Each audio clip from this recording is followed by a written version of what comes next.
শপত গ্ৰহণ কৰাৰ পিছদিনাৰ পৰাই লাচাংগা গাঁও পঞ্চায়তৰ উন্নয়নৰ যাত্ৰামুখী যাত্ৰা হ'ব লাগিব।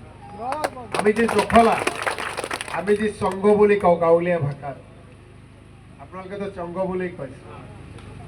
এই সংঘই যেনেকৈ এটা যায় পাৰ হৈ যে আমি ওপৰত যাওঁ, ঠিক লাচাংগাকো আমি তেনেকৈ লৈ যাব লাগিব উন্নয়নৰ যাত্ৰালৈ, উন্নয়নৰ জখলালৈ। আৰু এইখিনি পণ মই সদায় থাকিম।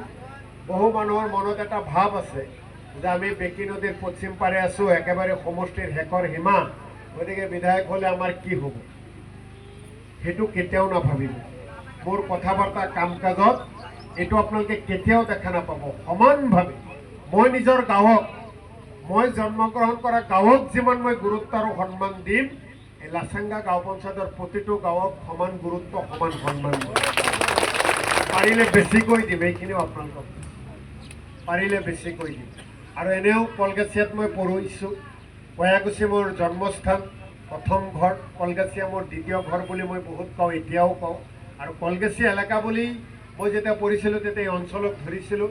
এই অঞ্চলৰ লগত মোৰ আগৰ পৰাই সম্পৰ্ক আছে, এই অঞ্চলৰ প্ৰতি সন্মান আছে, এই অঞ্চলৰ পৰা আগৰ পৰাই মৰম পাইছোঁ। বহু একেলগে পঢ়া, মোৰ ছিনিয়ৰ, মোৰ জুনিয়ৰ, তেনেকুৱা এটা বহুতৰ লগত মোৰ এটা আন্তৰিক সম্বন্ধ আছে, আৰু আপোনালোকৰ লগতো সম্বন্ধ আছে। গতিকে এই সম্বন্ধই, এই আন্তৰিকতাই ভোট বঢ়াইছে আৰু কামো বঢ়াব আপোনালোকক, এই কথাখিনি মই কৈ দিছোঁ। এই অঞ্চল